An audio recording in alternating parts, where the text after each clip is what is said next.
Muy buenos días a todos y todas. Qué bueno que entonces podamos reunirnos de nuevo.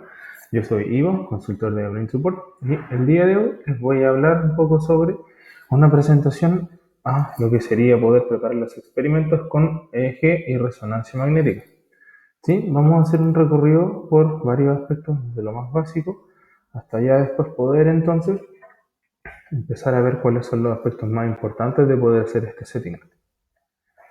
¿Sí? Entonces, partimos primero tratando de entender de qué se trata, las señales que vamos a recoger durante el registro, ¿cierto? Por un lado está la señal EEG, de la cual, para repasar lo más básico, tenemos que tener claro que es el registro de la señal cerebral que se realiza a nivel de la superficie del cerebro, ¿cierto? En este caso siempre es un eje externo, en el caso de humanos, y principalmente la actividad que se registra es con electrodos, ¿verdad? Gorras que son un arreglo de electrodos que captan distribuidamente la actividad a lo largo del cerebro.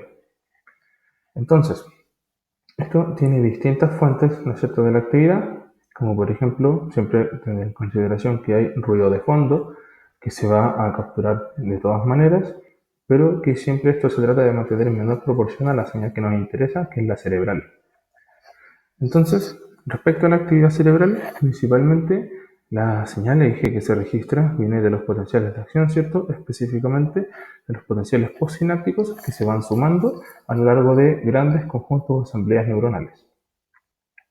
Acá, ¿cierto? Ya podemos ver una clásica imagen donde se explica más o menos la escala y el tipo de registro que se está realizando, ¿sí? Esto podemos entenderlo mejor desde la parte más micro, que sería ya acá a niveles más pequeños en el registro intracelular, que sería de directamente pequeños grupos de neuronas o incluso neuronas únicas que se están registrando, que van disparando.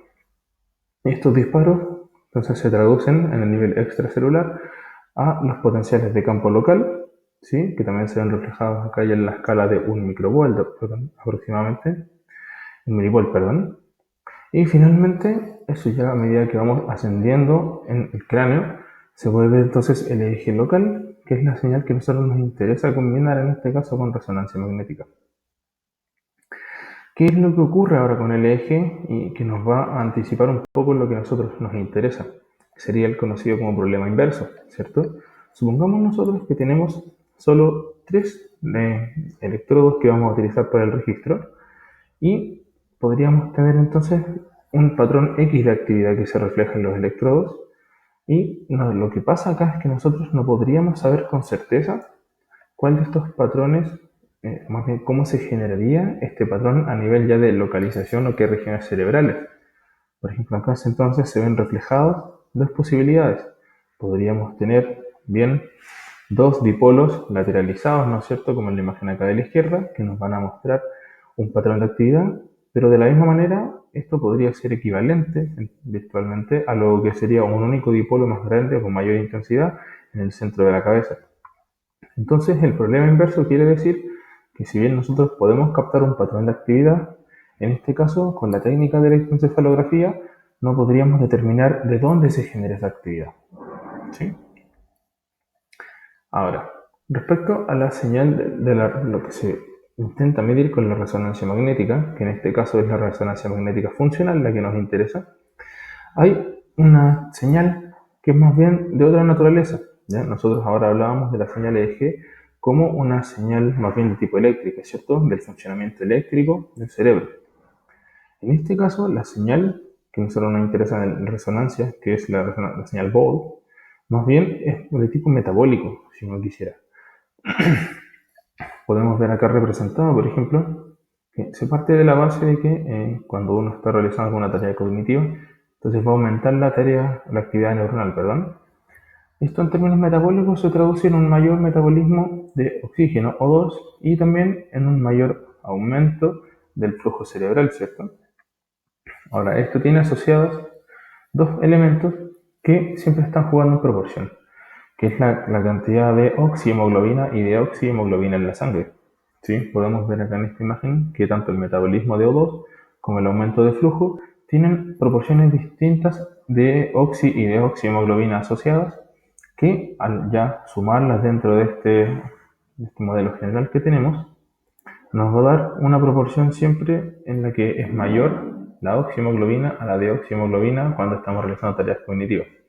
Y esta señal, este contraste o proporción que se realiza es lo que a nosotros nos interesa porque es lo que vamos a poder medir con la señal BOLD.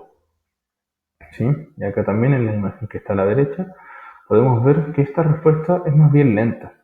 ¿Sí? Desde que se presenta un estímulo, por ejemplo, ya tardaría entre 4 a 8 segundos en alcanzar el pic de la señal BOLD, ¿ya? Porque en el fondo es un aumento de flujo sanguíneo y esto tarda un poco más comparado, por ejemplo, con la señal EEG, en la cual la escala temporal, como ya sabremos, es bastante rápida, del orden de los milisegundos. ¿Sí? Entonces, en este caso, ¿qué es lo que va a ocurrir? Vamos a tener también un problema inverso con la señal de BOLD en el fMRI, que sería entonces la escala temporal. Nosotros vamos a saber que tras un periodo prolongado de tiempo vamos a tener un aumento de la actividad, pero si ocurren muchos eventos en ese periodo de tiempo no vamos a poder determinar con precisión temporal, ¿cierto? ¿Cuál de esos eventos fue el que generó ese alza de la actividad? Acá en esta imagen se puede ver, por ejemplo, la comparativa temporal en una escala que tiene tan solo 5 segundos de tiempo, ¿cierto? Podemos ver el curso lento de la señal fMRI asumiendo que el punto cero se presentó un estímulo y después hubo una respuesta, una demanda cognitiva, en este caso para el participante. Ahora, en contraste, podemos ver que acá hay un señal de potencial evocado, un ERP, que de hecho es mucho más rápido. ¿Sí? Entonces, este contraste entre escalas temporales nos va a dar el problema inverso de lo que sería el fMRI contrapuesto con el problema inverso del eje. Ahora le podemos ir anticipando que de alguna manera la combinación de estos problemas inversos de hecho va a justificar un poco por qué sería importante realizar o por qué sería deseable intentar combinar estas técnicas, porque básicamente una viene a complementar un poco las falencias que tiene la otra, ¿cierto? Entonces nos vamos a enfocar muy bien en por qué combinar la técnica del eje con la resonancia magnética, ¿sí? Primero que todo, entonces, tener un poco de claridad respecto a las oportunidades de análisis que esto ofrece, ¿sí? Principalmente, entonces, podríamos decir que hay tres tipos de oportunidades que nos ofrece la integración de las técnicas. La primera podría ser, entonces, a través de las limitaciones o constreñimientos que realizan, por ejemplo, nuestro modelo de análisis. En este caso se pone como ejemplo, entonces, el ajuste de dipolos anidado en la información. Por ejemplo, cuando queremos hacer análisis de fuente para ver qué partes del cerebro generan entonces los potenciales evocados o la actividad eléctrica, se puede utilizar entonces la señal fMRI como un informante para poder entonces determinar con mayor precisión cuáles eran las regiones que mientras ocurrían estos potenciales estaban comenzando a activarse con mayor predominancia. ¿Sí? Entonces sería un eje informado, como se le llama también. Ahora, también otra posibilidad es a través de la predicción, ¿cierto? En el cual se utiliza la señal EEG como un regresor para la señal fMRI. En este caso, ¿no es cierto? Poniendo más énfasis en el problema inverso de la señal BOLD, en el cual nosotros no podíamos determinar qué elementos generaban principalmente la actividad cerebral, el aumento de flujo de la actividad cerebral. Podemos utilizar la señal EEG para entonces tener un detalle más fino de lo que ocurría mientras esa señal iba cambiando. Y también ya hay un enfoque ya más holístico, si se quiere, en el que no se le da predominancia a una u otra técnica, sino que ya sería entonces tomarlas por igual a través de entonces, por ejemplo, hacer análisis de componentes independientes en conjunto, en paralelo o machine learning. En el fondo, utilizar la información específica que aporta cada uno de estos elementos para entonces informar una hipótesis en particular. Esto también obviamente trae unas ciertas ventajas.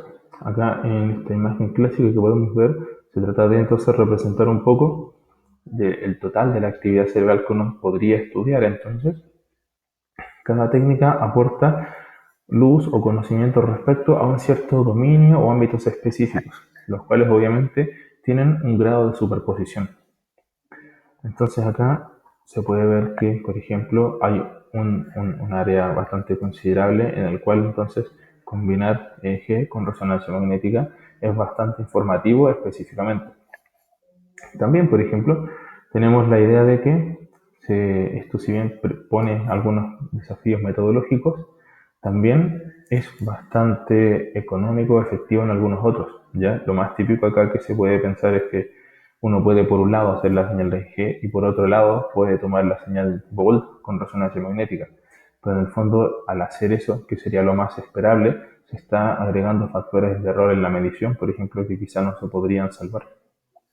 En este caso, el intentar hacer el registro simultáneo entonces de resonancia magnética con EEG, entonces trae principalmente beneficios como que el participante en la misma sesión pasa por las mismas condiciones y en el fondo cualquier varianza de error o que se deba, por ejemplo, a factores como que fue otro día de registro o algún cambio mismo en el estado del participante, quedan fuera. ¿Sí? También, por ejemplo, el efecto de la atención en la tarea, que es lo que les acabo de comentar, o algún efecto de aprendizaje, asumiendo que la misma tarea que se hace en EEG luego se va a repetir para resonancia. Eso podría tener también alguna incidencia en el efecto que estamos buscando. Y esto también se salva o se logra como suprimir al nosotros hacer un registro simultáneo. Además de también los beneficios de que es más económico, entonces, ¿cierto? Poder hacer ambos registros al mismo tiempo en términos de justamente la carga temporal que esto conlleva y nos da la posibilidad de poder entonces comparar trials individuales sujeto a sujeto. ¿Sí?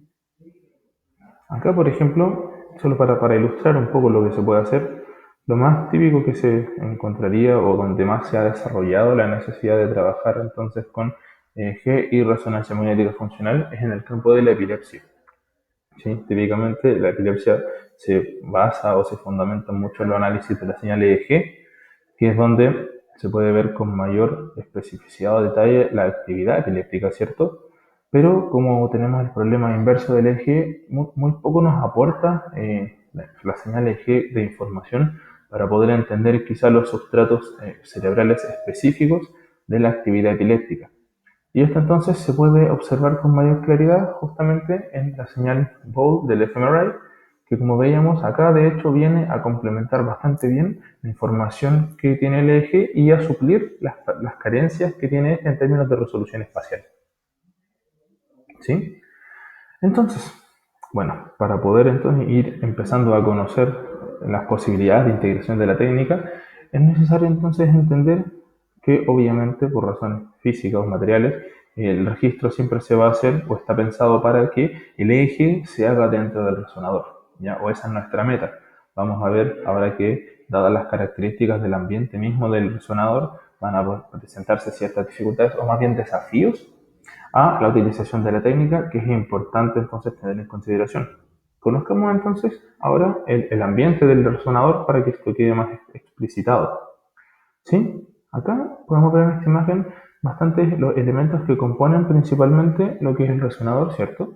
Vamos a ir revisando las implicancias de cada uno y vamos a partir entonces por la característica fundamental del resonador, ¿sí? Que sería el campo magnético estático que tiene por el hecho entonces de ser un imán gigante, ¿sí? Eso es lo que estamos haciendo nosotros cuando ponemos a los participantes dentro del resonador, los ponemos en un imán gigante. ¿Ya? En este magneto genera, por su naturaleza, un campo magnético, ¿cierto?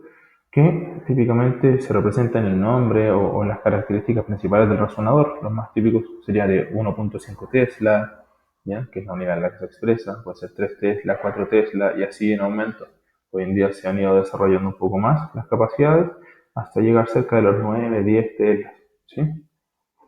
Y también entonces como este mismo elemento es parte de la materialidad del resonador, siempre está presente y entonces siempre va a influenciar nuestros datos. ¿Ya? Esto es importante considerarlo para que entonces podamos empezar, si es que genera mucho problema, tener un poco de corrección en nuestro dato.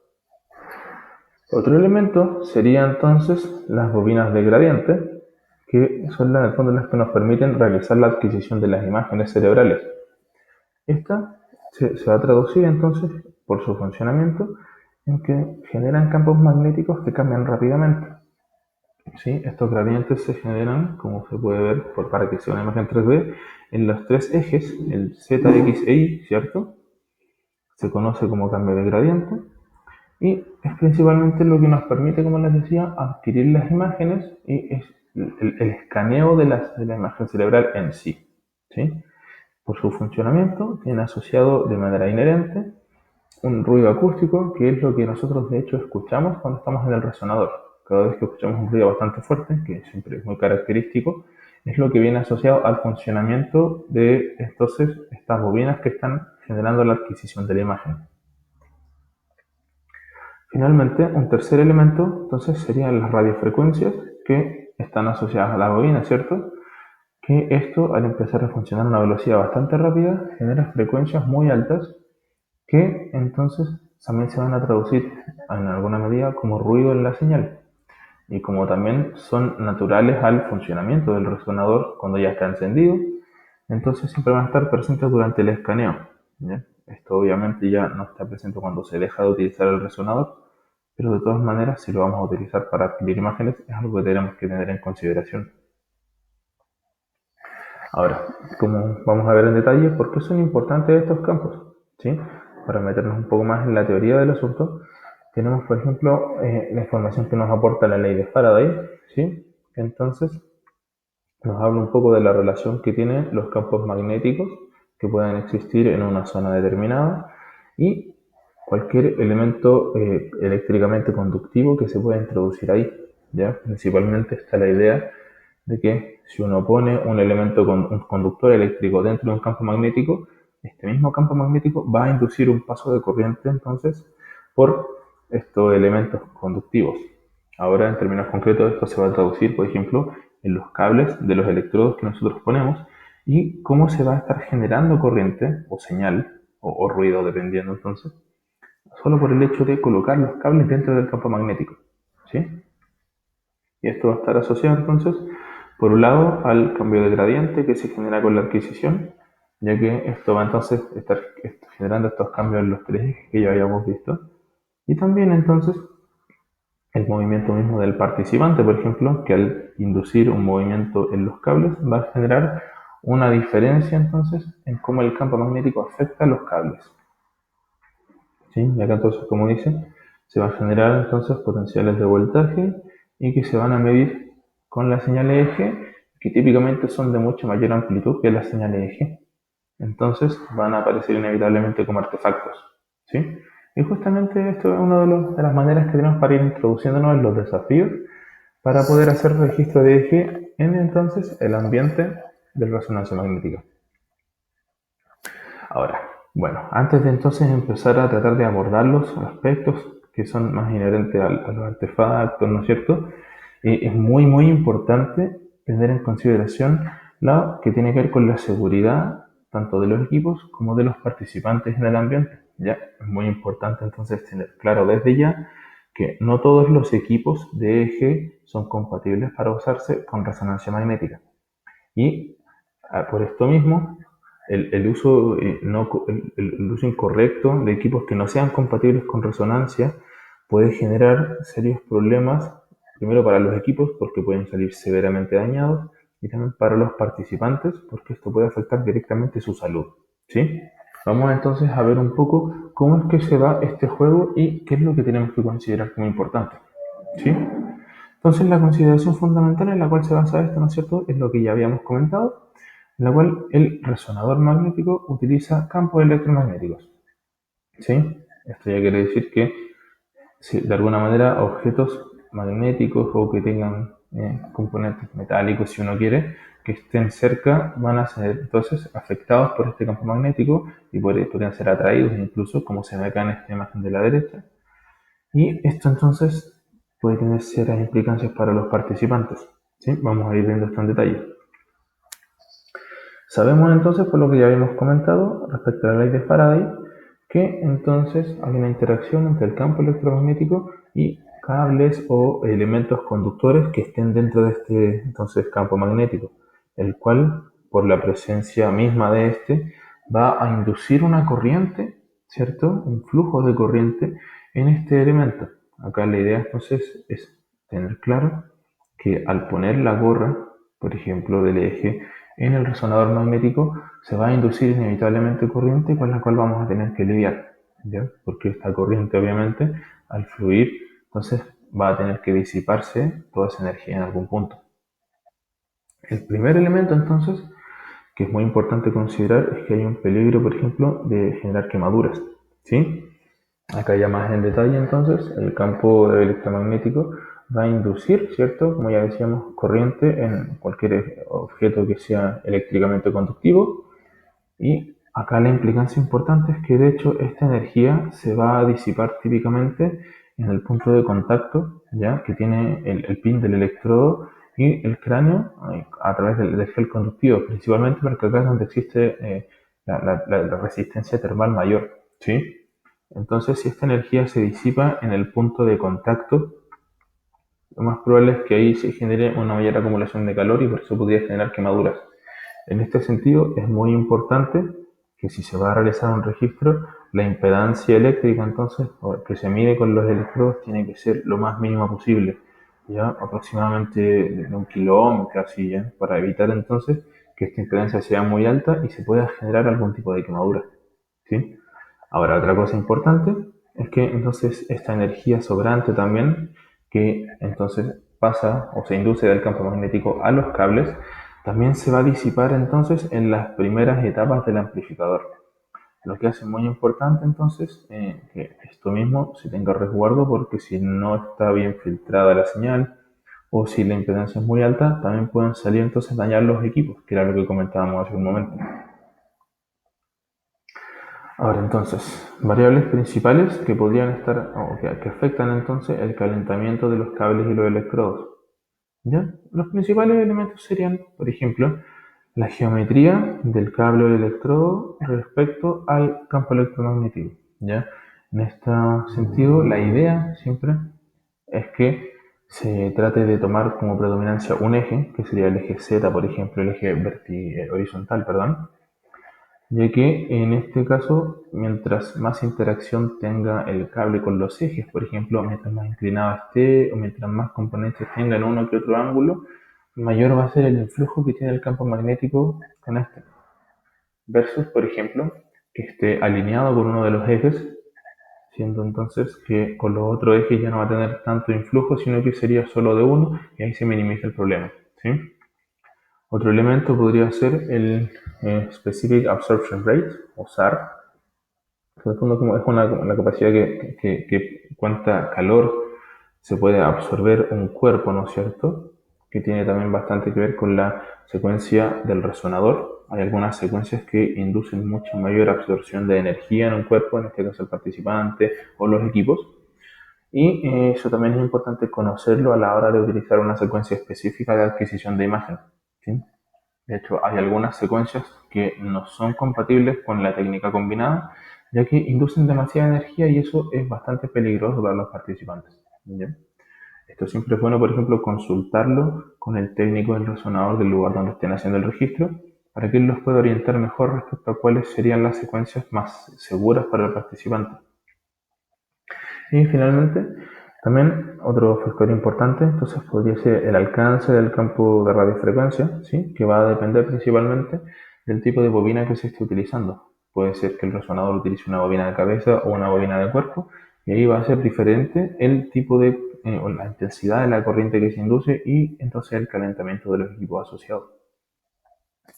Ahora, otro elemento de salud también asociado al funcionamiento que tiene el resonador es que entonces va a haber un ruido acústico, como nosotros decíamos, ya que estos cambios de gradiente durante la adquisición están siempre entonces encendiendo y apagando y cambiando entonces su dirección, lo que genera un ruido bastante molesto, algo que conocerán quienes han estado en un resonador, por lo cual siempre es importante poder estar utilizando aislamientos de ruido, puede ser unos tipo audífonos, ¿no es cierto?, auriculares, que permitan atenuar entonces este ruido que puede llegar a ser bastante molesto para el participante, en especial si se prolonga demasiado la adquisición, ¿sí? Y un segundo elemento importante respecto a la perturbación del sujeto es que entonces estos cambios de gradiente también, debido a la intensidad que tienen, entonces pueden llevar a cierta activación periférica por estimulación de los nervios durante su funcionamiento, ¿sí? Entonces es necesario también explicarle al participante que es posible que durante la decisión de adquisición entonces pueda sentir algunos movimientos involuntarios, ¿no es cierto?, o contracciones musculares en su extremidad, pero dejarle claro que esto también es normal por el funcionamiento y que no debe preocuparse, sino más bien tratar de mantenerse quieto dentro de lo posible para que se pueda adquirir bien la imagen. Y entonces, ya habiendo tenido un par de consideraciones respecto a la seguridad, podemos entonces entrar en más detalle respecto a lo que sería la presencia de los artefactos, ¿ya? Principalmente en lo que respecta a la señal eje dentro del resonador, vamos a tener siempre que lidiar con dos fuentes de artefactos principales, entre otros, y estos serían, en primer lugar, el artefacto de gradiente, ¿sí? Que es el que decíamos que es causado específicamente por el funcionamiento del resonador.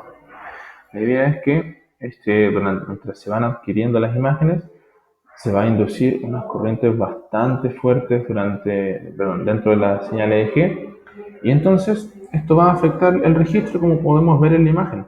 Acá podemos ver que hay dos manchas bastante grandes, ¿cierto? Durante el curso temporal de la señal. Estos nos indican, por ejemplo, que en esos momentos se estuvo haciendo la adquisición de la imagen. Esto ya vamos a hablar un poco más en detalle de cómo abordarlo después, pero es importante entonces saber que esto va a ocurrir de manera inevitable al hacer la técnica combinada. Otro artefacto importante que se va a encontrar entonces es el artefacto cardiobalístico que se le llama, que más bien sería una versión exacerbada o más bien fuerte o intensa del típico artefacto cardíaco que se puede ver en un eje normal, ¿sí? En el fondo deriva entonces del funcionamiento de la actividad cardíaca del corazón, ¿cierto? Que por estos latidos, estos micromovimientos que genera acá en nuestro cuerpo, va a generar un pequeño movimiento también en los cables. Entonces va a hacer que el, el impulso cardíaco se vea mucho más fuerte y que se reflejen en los canales, por ejemplo. Acá podemos ver en la imagen entonces que en la mayoría de los canales se ve un artefacto cardíaco, pero es mucho más fuerte de lo que se vería fuera del eje, ¿sí? Esto es porque en el fondo esta variación se ve intensificada por los cambios de posición en el campo magnético dentro del resonador, ¿sí? Eso sería lo principal, pero también entonces tenemos otro tipo de artefactos o fuentes de artefactos, como por ejemplo artefactos de radiofrecuencia. ¿Ya? Como decíamos, las bobinas o las gradientes al cambiar siempre están siendo a una frecuencia muy alta, entonces siempre van a introducir sonidos o artefactos de radiofrecuencia en frecuencias altas, ¿no es cierto?, que van a necesitar ser filtrados durante la señal para poder entonces dejarla un poco más limpia. También el movimiento del participante o de los electrodos, como decíamos, obviamente va a generar variaciones en entonces la señal, ¿ya? Obviamente el movimiento del sujeto va a afectar sí o sí la calidad de la imagen, ¿cierto?, del resonador, porque puede que no quede tan precisa en algunos puntos, pero la señal eje no queda más libre de eso, porque de hecho al generar un cambio de posición, los cables van a cambiar entonces su posición respecto al campo magnético y se les va a inducir una corriente.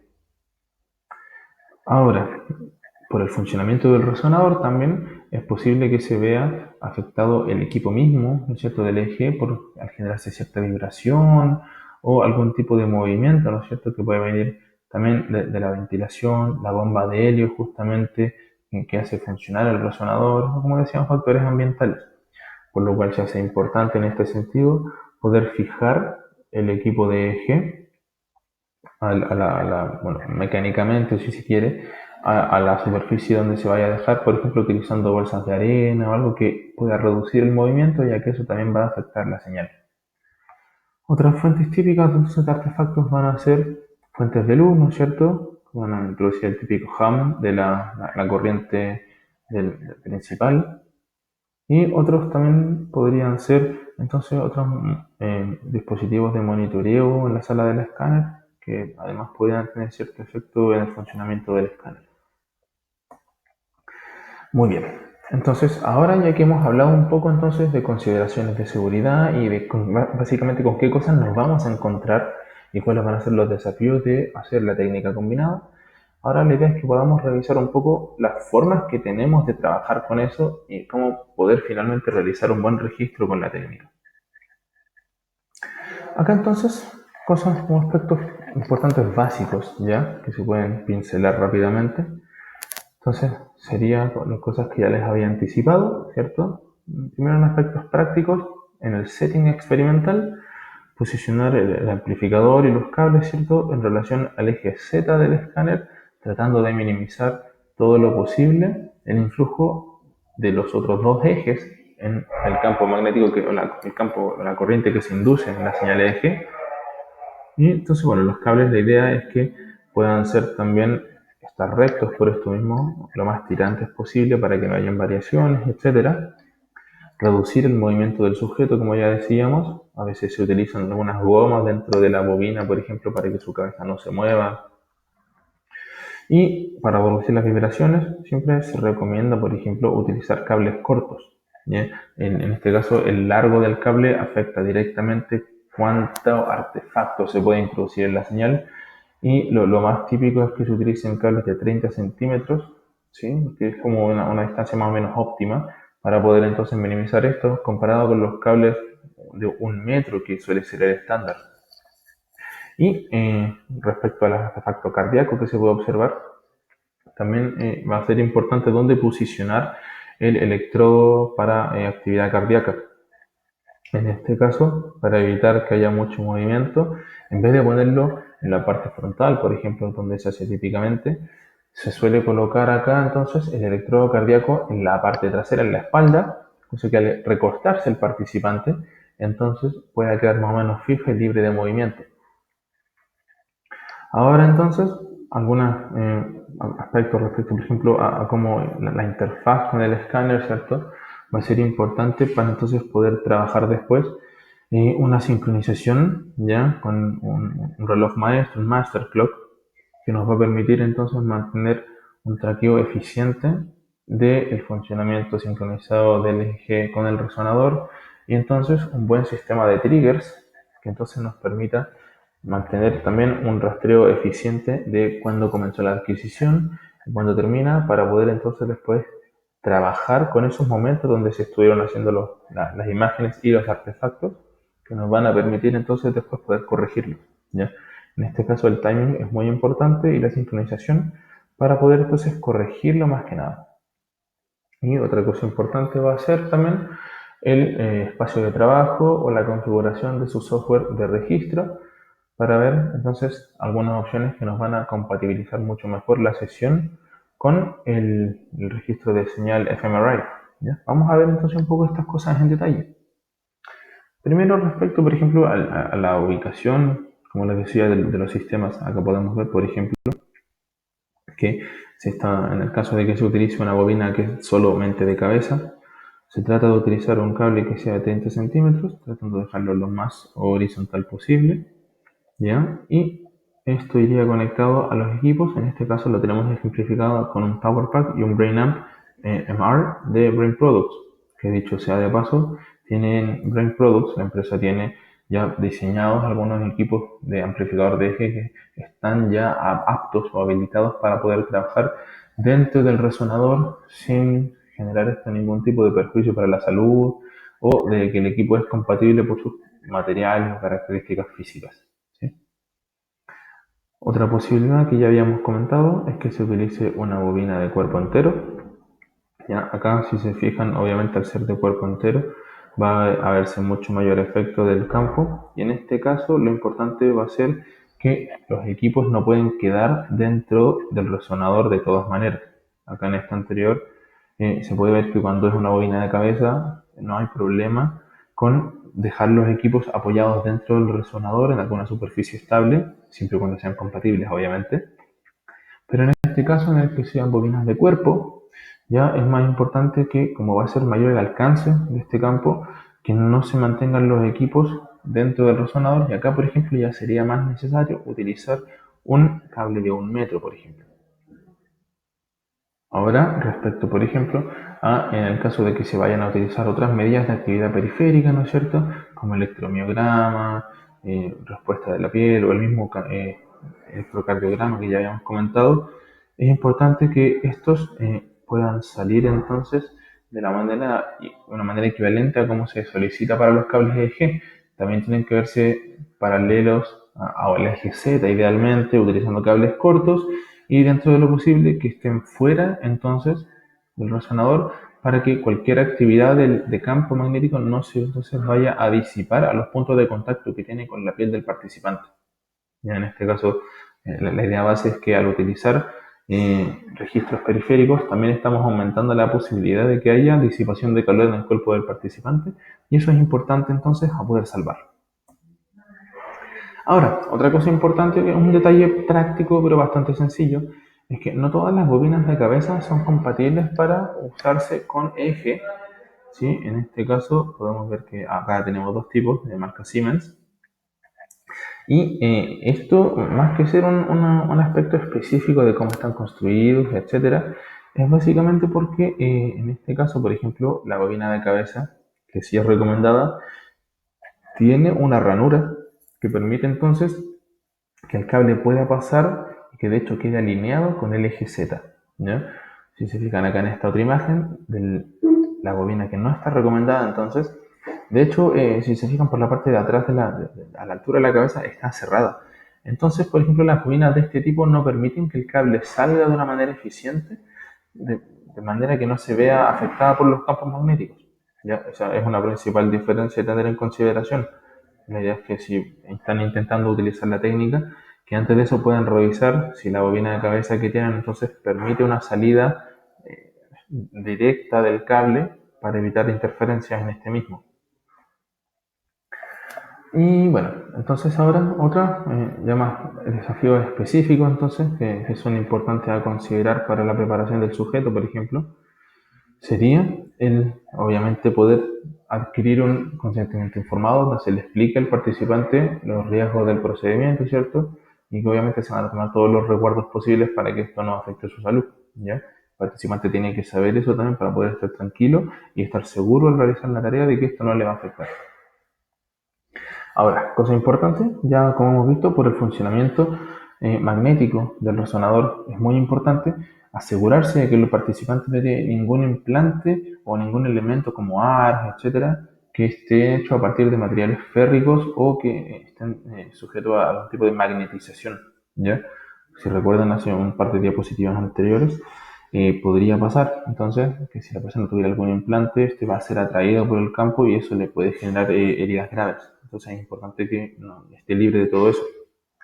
Del mismo modo, el participante no debe padecer de síntomas como claustrofobia, ya que el espacio dentro del resonador es bastante acotado y a veces puede poner nervioso al participante. Entonces, en el caso de que sea claustrofóbico, por ejemplo, es muy probable que le dé algún tipo de ataque por ansiedad, alguna crisis. ¿Ya? Es importante que el participante no padezca eso para que pueda estar tranquilo. Y entonces, como decíamos, es importante que el participante entienda completamente el procedimiento, ya tanto el funcionamiento magnético del resonador, qué cosas pueden ocurrir, ¿no es cierto? Y también el ruido ambiental que va a ocurrir, explicarle que el ruido que se genera es parte del funcionamiento, que se le van a prestar protecciones y que entonces podría haber algún tipo de actividad muscular periférica que no va a poder controlar, que va a ocurrir solo por el funcionamiento del imán. Esto es muy importante. Otro aspecto es la configuración de los triggers. Como decíamos, acá el estar enviando marcas durante la sesión va a ser importante para después poder trabajar con los sistemas. ¿Ya?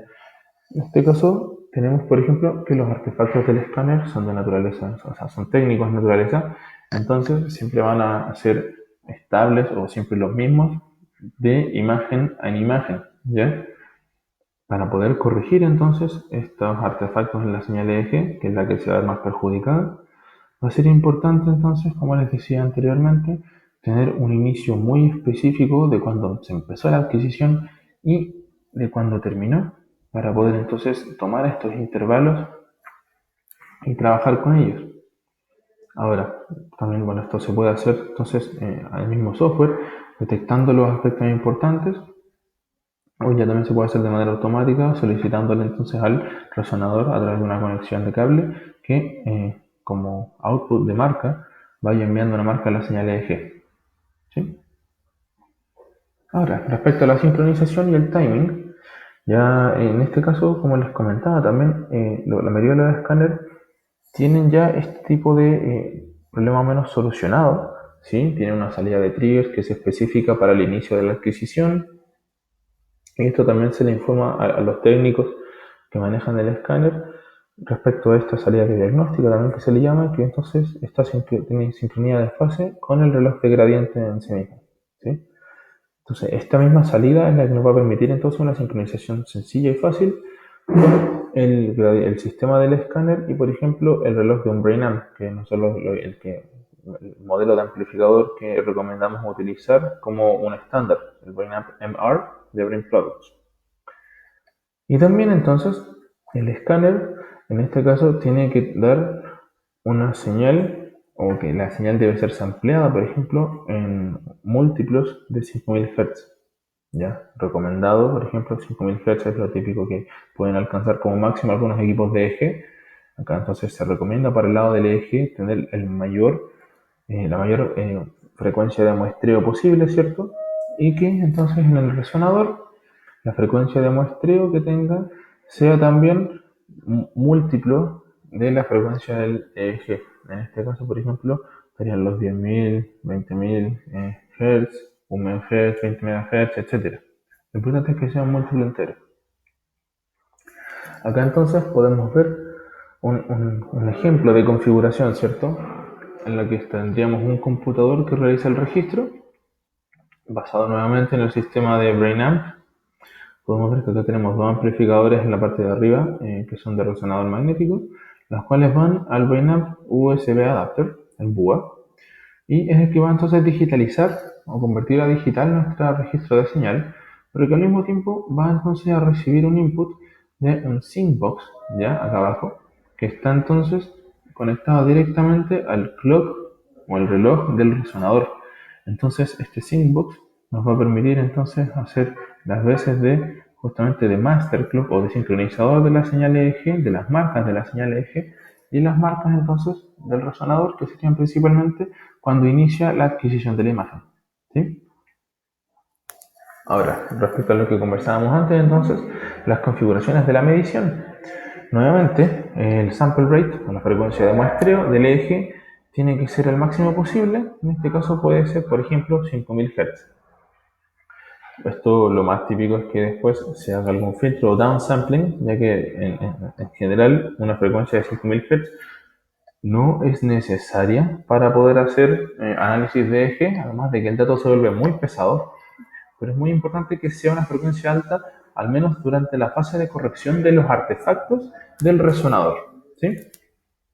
También entonces el ancho de banda del amplificador tiene que ser ajustado a las características del sistema, ¿ya? Para poder entonces filtrar otro tipo de entonces frecuencias, como decíamos por ejemplo acá, bueno, filtrar en DC o 0.1 en la cota baja para poder entonces evitar que algunas transientes lentas entonces puedan saturar el sistema, y también un tope por ejemplo de 250 Hz para ir dejando ya filtrada todo lo que sean frecuencias altas que pueden también afectar la señal de entrada del amplificador, como ya veíamos a propósito del artefacto de radiofrecuencia, ¿sí?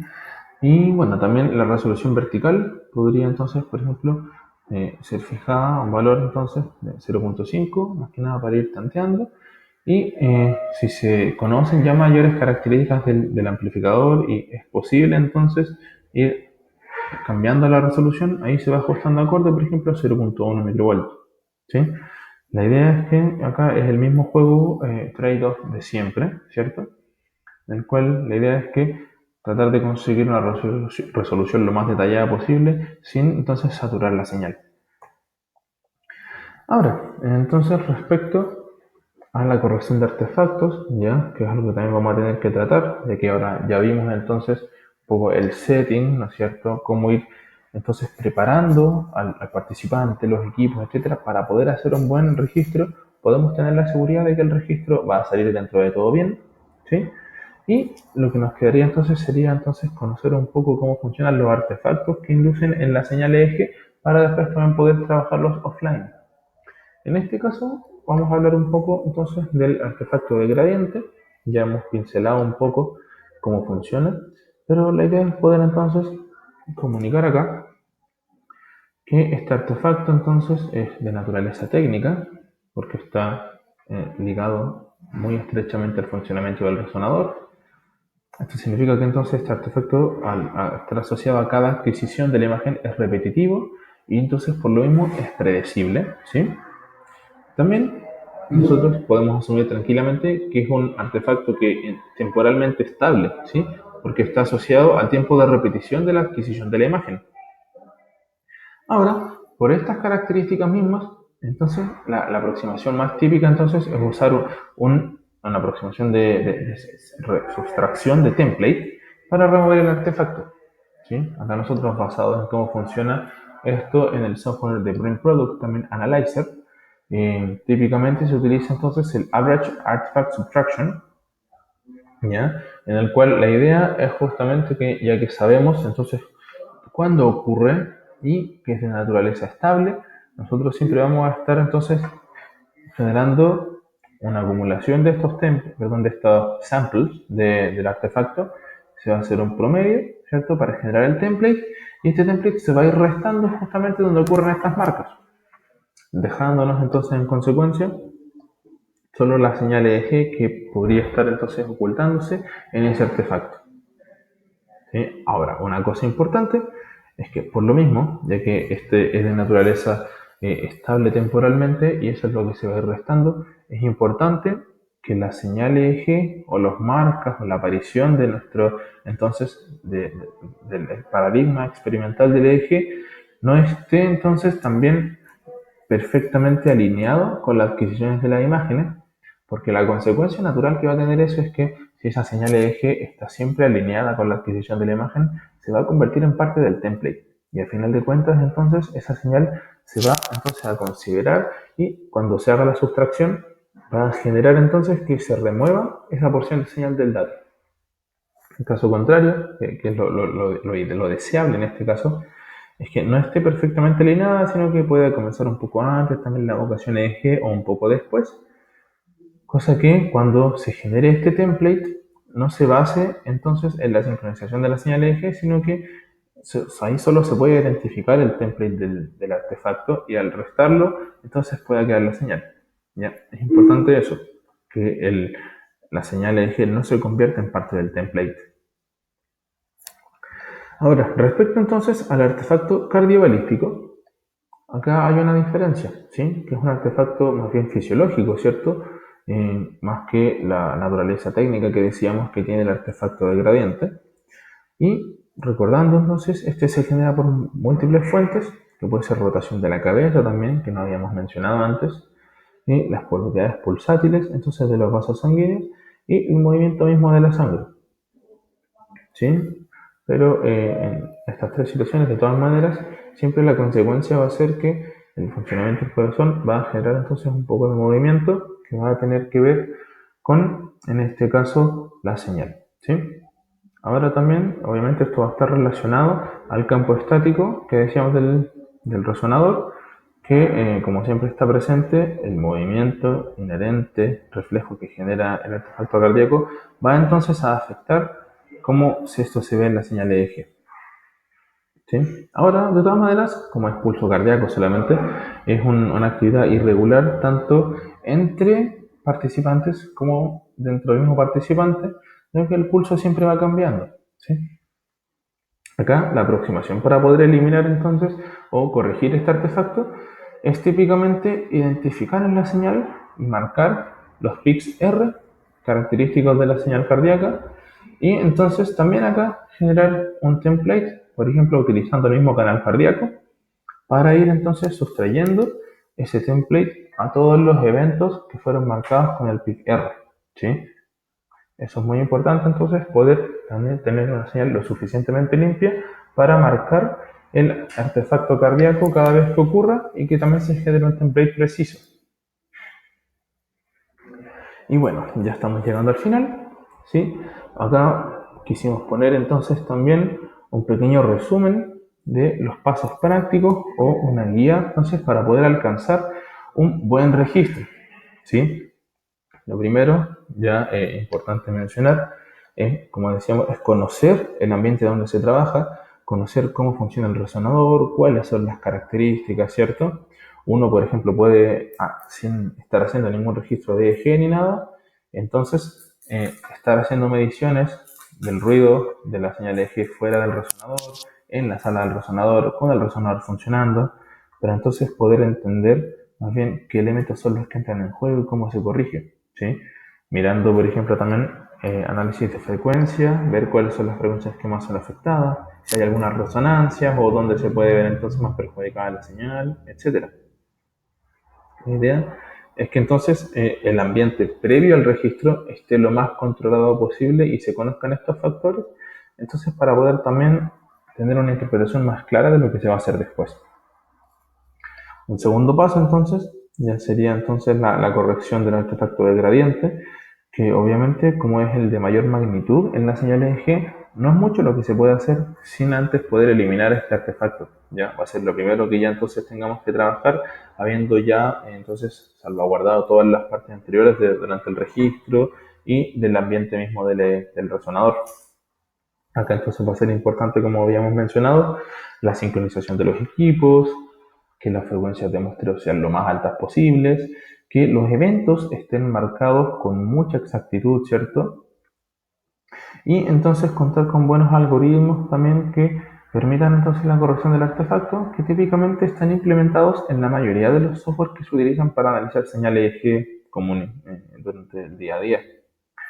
Luego ya sería entonces, habiendo corregido este artefacto, enfocarse en el artefacto cardiobalístico y entonces ver si la señal ya está en condiciones de poder pasar al siguiente paso, que sería simplemente proceder con el pipeline de análisis regular que uno suele hacer, ¿ya?